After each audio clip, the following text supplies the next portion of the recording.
Welcome to this episode of Common Resilience. Today we're going to talk about a relationship wound that we don't often hear a lot about, the friendship wound. We'll cover what it is, our personal experiences in losing friends, and we even hint at the dynamic of codependency that can occur within a trauma bond. See if you can catch it. Hello everyone. Welcome to the Common Resilience team conversation for this week. I will be your guest host or guest host for the day. Shout out to our friend Amy, who is in a networking event, wishing you the best of luck. And Michael, one day we'll have you back when work isn't so disruptive. So today we have Richard and Oak with us, and Deb. And through my request, I wanted to talk about a wound. We all know about relationship wounds in the context of intimate relationships, relationships with our families, with our parents. But another wound that I realize we don't talk about often enough, and at the same time, I think is a really common experience for so many of us, is what is called the friendship wound. And so, just like any other relationship wound, a friendship wound is just really an inability for us to be able to maintain or sustain and cultivate meaningful and safe relationships with peers, with colleagues, with platonic, kinds of relationships, right? And as I was thinking about and preparing for this conversation, a couple of questions that I wanted to put out to the group, just for, to help us frame, what we're talking about, or what we're going to be talking about over the next several minutes, is questions like, right now, if you think about who your closest friends are today, like, who do you call your hype crew? The people that are, your biggest cheerleaders and your biggest supporters, and how far back do you go with them? Especially for us as adults, in our 30s, 40s, and above, we've seen a lot of people come and go through our lives, and different from what I think in romantic relationships, intimate relationships, even relationships with family, is there is always this a really concrete sort of cutoff to when those relationships kind of end. Um, Sometimes in intimate relationships, right? Like, people will ghost on you, and friends will ghost on us too. But I think there is more often than in those other relationships I just talked about, there is this tendency for the like this pattern of ghosting that I think can be really hurtful and damaging. And I just wonder, if the friendship doesn't, like, the friendship wound, maybe it doesn't get talked about enough because there's just so much nuance in how each of us experiences it, right? And I might be projecting here, but I also think that, there's a bit of a burden of shame that we might experience in even admitting that, it's hard for us to make friends. So kind of wanted to put that out there with you guys, with each of you. What comes up for you when you think about the friendship wound? I know I have a very specific experience with it, but again, speaking to the nuance, like, I'm curious. I'm curious how all of this lands for each of you. Mhm. I really like the way you phrased that, B. The use of the word nuance, Mm-hmm. because every one of these relationships is different, and it's going to be Mm-hmm. a little bit different for all of us. Mm-hmm. Um, but yeah, when I think of my own circumstances right now, I think so I've been part of a men's group for 6 years now, and we meet Mm-hmm. every week, and there's five of us, and that is my what you call my hype crew right now, because Mm-hmm. those men are we share in great depth every week. We know each other really well. Any of those guys I could call on anytime, and Mm-hmm. that's been something that I've lacked in my life in the past, is really good, meaningful relationships with other men. Mm-hmm. Um, so that's kind of my go-to friendship now. But that is actually has evolved as a result of some really deep wounding from the Mm, past. mhm, mhm, I had unhealthy friendships with both men and women in the past. And I think I'd like to just speak briefly to the phenomena that I've spoken to a number of times with others. Um, so I almost 12 years ago, I gave up using drugs and alcohol of any sort. And I had long-term friendships prior to that, like mm, from childhood almost and from teenage years. And when I got sober, some of those friendships just kind of uh, evaporated, mhm, and yet others didn't. And it was very interesting to me in the first couple of years of sobriety, where I could tell which of my social connections were really supportive of what I was doing, and which of my friends were uncomfortable with it because it meant they had to maybe look at their own habits. mm, So yeah, I have a two or three friendships that I can put my finger on right away that no longer are part of my life because um, those people were not really so. Even though we're still sort of socially connected, but like you use the term ghosting, but yeah, yeah. one friend in particular, we just don't communicate anymore very often. We still stay Mhm, in touch every year or two, but like in the past, we were in touch constantly and we were planning things together. And mhm, now that's not there anymore. And, mm, and sometimes I get that makes me sad because mhm, this particular person, Robbie, was a dear friend of mine. We were brothers. We did lots of stuff, mm, and we're not part of each other's lives anymore. And yeah. um, and the way I enter and this is through the lens of my own experience, is like I grew and he's Mhm, still in the same place. Now that could mhm, be my projection also. I'm sure that Robbie has also grown, mhm, but mhm, mhm, yeah, I feel like our lives moved in different directions, and so maybe there's a healthy evolution there, mhm, but it mhm. still makes me sad sometimes when I think about that. So Yeah, I'm yeah, curious, absolutely. curious to hear what others have to say about that. Yeah, thanks, Richard. As a coach, one of my favorite focuses is intimacy, helping people develop closeness and connection with themselves, with other people, romantically and platonically, familially, and in friendships, and also intimacy with a source of spiritual guidance or strength or power. And a lot of the people I know have been bullied or really have had a hard time growing up and didn't feel like they had a lot of Mhm, friends. mhm, So the friendship wound, comes from the absence of having close relationships and people that they could trust.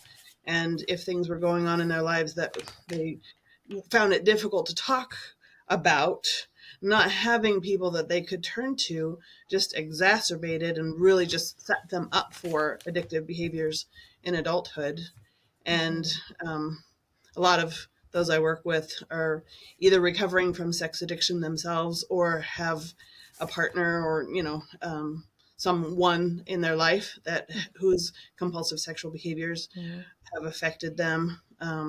Some are intimate partner betrayal survivors. Some are survivors of child sex trafficking. So I mean, it's the impact of not having intimate, close, trustworthy friends can really make a big difference in people's healing. mhm, And conversely, when they attend, a lot of people find 12-step groups to be helpful for that reason, because they feel safe in sharing some of their least fabulous things about themselves and having other people say, wow, me too, I'm here for mhm, you. mhm, And that safe space to share emotions and personal things develops friendship, and it can heal some of that wounding and give opportunities for trust. But 12-step groups are just a stepping stone, because those relationships in quote the real world may not be as safe. People may not be as non-judgmental. They may not be as accepting. They may not be as faithful or bound by the things that they have in common. So it's a little bit more challenging, I think, sometimes in outside the rooms of recovery to develop Yeah. friendships. Yeah. Mm-hmm. Hmm. So you both touched on something that I found that. Hi, it's B. We wanted to take a moment to interrupt your programming just to let you know who we are. We're a collective of 6 trauma trained and certified coaches from different personal and professional backgrounds, different life experiences, and a variety of coaching specialties. And we come together to share our experiences with many of life's trials and triumphs to discover what it is that we all have in common, our resilience. We're happy to have you here, and we invite you to join us every week as we share more about who we are and all the ways that we navigate winding roads and build resilience and strength on the foundations of our experiences, all while having a little bit of fun and play. We'll see you around. The theme that I heard from you, Richard, as far as the recovery journey, right, and your journey to sobriety, similarly to